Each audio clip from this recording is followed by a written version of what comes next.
Rekayasa pondasi. Pondasi merupakan suatu bagian dari konstruksi bangunan yang bertugas meletakkan dan meneruskan beban bangunan atas ke dasar tanah yang cukup kuat untuk mendukung bangunan. Untuk tujuan berikut harus memiliki perhitungan yang dapat menjamin kestabilan bangunan terhadap berat sendiri, beban-beban berguna, dan pondasi dikatakan bagian terendah dari bangunan. Oleh sebab itu, beban dari bangunan di atasnya, seperti beban mati, beban hidup, beban angin, disalurkan melalui elemen struktur horizontal atau vertikal ke pondasi yang selanjutnya. Beban tersebut dilanjutkan ke dasar. Faktor memilih tipe pondasi. Yang pertama, faktor arsitektural. Aspek ini dipertimbangkan berdasarkan kebutuhan jiwa manusia. Bentuk-bentuk struktur yang direncanakan sudah semestinya mengacu pada pemenuhan kebutuhan yang dimaksud. 2. Faktor fungsional. Perencanaan struktur yang baik sangat memperhatikan fungsi daripada bangunan tersebut, kaitannya dengan penggunaan ruang, aspek, dan fungsional. Ketiga, kekuatan dan stabilitas struktur. Faktor ini berkaitan dengan kemampuan struktur dalam menerima beban-beban yang bekerja, baik beban vertikal maupun beban lateral. Daya dukung pondasi dangkal. Sebuah pondasi dangkal harus direncanakan mampu mendukung beban rencana sedemikian rupa sehingga tidak terjadi keruntuhan pada sistem pondasi tanah dan tidak pula terjadi penurunan yang berlebih. Dengan demikian, terdapat dua kriteria yang harus dipenuhi dalam merencanakan sebuah pondasi dangkal, yaitu pertama, pondasi harus mampu mendukung beban hingga nilai keamanan tertentu. Dua, pondasi harus tetap di tempat dan tidak bergerak hingga batas toleransi tertentu. Berikut ini adalah nilai keamanan, faktor keamanan yang biasanya diadopsi untuk sebuah pondasi.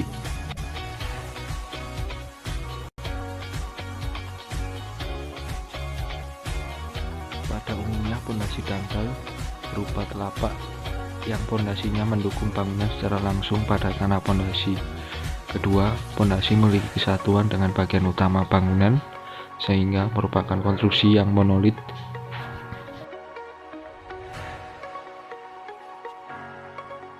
Stabilitas pondasi dangkal. Kapasitas daya dukung tanah. 1. Jenis pondasi dangkal meliputi pondasi, dimensi, dan kedalaman pondasi. 2. Penurunan terjadi akibat dari pondasi dangkal yang mengakibatkan beban struktur yang dipikul oleh pondasi dalam perhitungannya dikenal dengan istilah penurunan seketika konsolidasi. Jika dilihat dari bentuk penurunan bisa dibedakan menjadi dua. 1. Penurunan seragam. 2. Penurunan tak seragam. Dengan melihat kriteria stabilitas dari suatu pondasi dangkal, maka di dalamnya perlu diperhatikan dan harus memenuhi syarat terhadap faktor keamanan.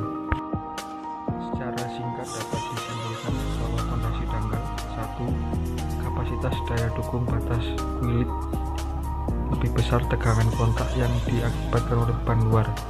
2. Penurunan pondasi yang terjadi lebih kecil dengan pondasi yang disyaratkan. 3. Struktur secara keseluruhan harus stabil dalam vertikal, horizontal, dan terhadap arah memutar. Daya dukung pondasi dalam. Pondasi dalam identik sebagai pondasi tiang merupakan struktur pondasi yang mampu menahan gaya horizontal ke sumbu tiang dengan menyerap gaya lenturan. 2. Pondasi tiang dibuat menjadi satu kesatuan yang monolit dengan menyatukan pangkal tiang yang terdapat di bawah konstruksi dengan tumpuan pondasi. Pada umumnya, pondasi panjang lebih mahal daripada pondasi tiang pendek karena dibentuk dengan kaki-kaki yang pendek, bahkan lebih mahal daripada pondasi telapak. Menentukan sifat tanah untuk kedalaman yang mungkin penting sehingga dapat menentukan secara tepat pondasi yang dibutuhkan. Dalam penggunaannya, pondasi tiang sebagai pendukung struktur didirikan di air maupun di darat. Pertama, bangunan di darat biasanya menggunakan tiang bor di sisi lain ekonomis dan dapat dilaksanakan dengan diameter tiang yang cukup besar. 2. Bangunan di air biasanya menggunakan tiang panjang profil dan harus memperhatikan pH air tempat tiang diletakkan. Sedangkan daerah gelombang besar harus digunakan pipa berdiameter besar berfungsi sebagai pemecah gelombang. Pondasi cakar ayam. Pondasi cakar ayam diciptakan oleh Prof. Sedi Tjatmo pada tahun 1962. Pondasi cakar ayam merupakan suatu pondasi untuk mengatasi masalah pondasi bagi tiang transmisi di tanah yang lembek. Pondasi cakar ayam dapat mendukung bangunan seperti gedung menara, jembatan, dan konstruksi lainnya. 3. Dapat digunakan sebagai konstruksi perkerasan di lapangan terbang maupun jalan raya. Kegunaan pondasi cakar ayam. Pondasi ini dapat digunakan untuk tanah yang sangat lunak. 2. Untuk pondasi cakar ayam telah dipatenkan di 11 negara termasuk Indonesia. 3. Dalam hal ini yang dipatenkan adalah sistemnya yang menentukan dalam ukuran plat, terutama tebalnya dan ukuran pipa, tinggi dan banyaknya. Hanya Prof. Sedi Tjatmo dan asistennya yang mendesain pondasi cakar ayam di Indonesia. Kelebihan pondasi cakar ayam biasanya dibangun di atas tanah yang kurang kokoh dengan tujuan awalnya dikhususkan untuk menopang bangunan yang berbeda di kawasan tanah yang lembek ataupun berair. 2. Pondasi cakar ayam tidak dapat membuat tanah ambles, longsor ataupun bergeser dan tidak membutuhkan ruang-ruang untuk mengembangkan akibat pengaruh cuaca. Tidak membutuhkan drainase. 1. Sesuai dengan kelebihannya. Yang pertama, kelebihan ini juga memungkinkan pembangunan konstruksi bahkan pada kondisi tanah yang lembek sekalipun dan sambungan kembang kusut. 2. Keseluruhan pondasi cakar ayam dibentuk dari beton padat yang sangat kuat dan tidak memiliki ruang untuk drainase, dan jauh lebih hemat dari segi materi, biaya, serta waktu pengerjaannya. Cocok digunakan di banyak wilayah di Indonesia. Yang pertama, sesuai dengan peruntukan awalnya, yaitu untuk digunakan di wilayah-wilayah yang memiliki tanah lembek yang banyak sekali di Indonesia. 2. Pondasi cakar ayam sangat cocok digunakan di banyak wilayah geografis seperti persawahan, pergunungan, daerah rawa, termasuk dataran rendah. Bangunan jadi lebih kokoh. 1. Kelebihan pondasi cakar ayam berikut adalah bangunan jadi lebih kokoh meskipun dibangun di atas tanah yang kondisinya kurang stabil. 2. Cara kerjanya yang sangat baik di mana pondasi ini langsung menembus bagian tanah terdalam ketika selesai dibuat. Kekurangan pondasi cakar ayam. Meskipun terkenal sebagai pondasi yang kuat, namun tetap saja pondasi ini memiliki beberapa kekurangan. Adapun beberapa kekurangan pondasi cakar yang harus diperhatikan. Kekurangan pondasi cakar ayam. Biaya pengerjaan lebih mahal. Tujuan awal pondasi ini adalah untuk membangun bangunan bertingkat, maka otomatis biaya pengerjaan pun jauh lebih mahal. Bahkan jika dibandingkan dengan jenis kondisi pondasi konvensional lainnya. 2. Pengerjaan pondasi cakar ayam cukup rumit serta membutuhkan peralatan yang canggih, bahan-bahan yang cukup banyak. Kekurangan pondasi cakar ayam tidak cocok untuk bangunan kecil, untuk bangunan tinggi, atau proyek infrastruktur yang berskala besar. Kekurangan pondasi cakar ayam. Proses pembuatan yang cukup rumit. 1. Durasi pengerjaan proyek konstruksi sangat berpengaruh dalam membuat konstruksi pondasi cakar ayam. 2. Pondasi cakar ayam yang kuat dan teruji ini memang bukan hasil dari proses yang mudah dan sederhana, tapi dari proses pembuatannya yang cukup rumit. Untuk pondasi selanjutnya, pondasi sarang laba-laba. Pondasi konstruksi sarang laba-laba atau disebut KSLL merupakan sistem pondasi bangunan bawah yang kokoh dan ekonomis dengan memanfaatkan tanah sebagai bagian dari struktur pondasi. Ditemukan pada tahun 1976 oleh I.R. Liantoro dan I.R. Sucipto dengan mendapatkan paten nomor 7191. Pondasi ini merupakan pondasi dangkal konvensional, kombinasi antara sistem pondasi plat beton pipih menerus dengan sistem perbaikan tanah.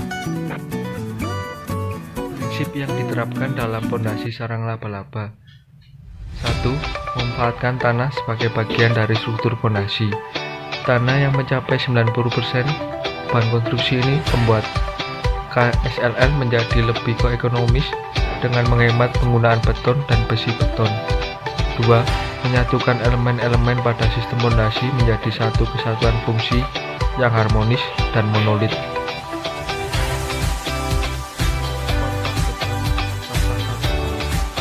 Dalam hal ini, konstruksi sarang laba-laba adalah sistem konstruksi pondasi bawah atau substruktur yang merupakan sistem kombinasi antara sistem pondasi plat beton pipih menerus dengan sistem perbaikan tanah.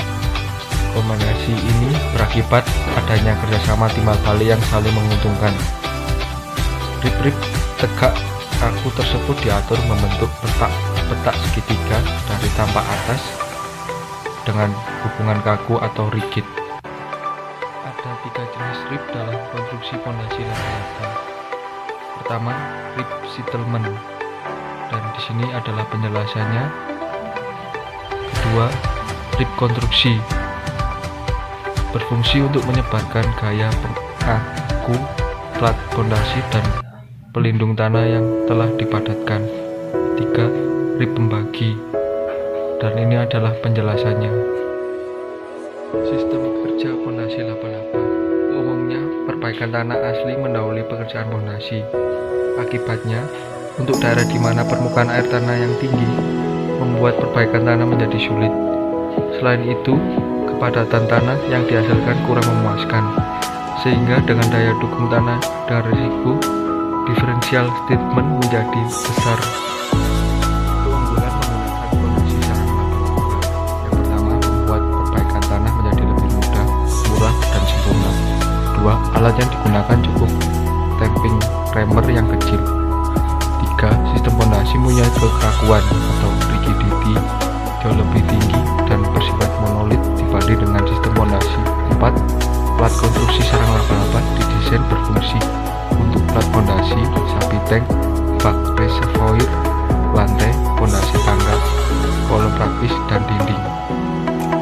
Keuntungan menggunakan pondasi sarang laba-laba. 1. Rekonstruksi konstruksi sarang laba-laba berfungsi sebagai penyebar tegangan atau gaya-gaya yang bekerja pada beton. Pondasi sistem konstruksi sarang laba-laba akan menjadi suatu sistem struktur bawah yang sangat kaku dan kokoh serta aman terhadap penurunan dan gempa. 3. Kemampuan memikul cukup tinggi. Pondasi menerus. Pondasi menerus adalah pondasi yang terbuat dari batu kali atau batu gunung yang merupakan bagian dari struktur konstruksi bangunan yang berfungsi sebagai penahan beban bangunan yang disalurkan dari struktur atas seperti dinding, atap, dan jenis struktur lainnya ke bawah.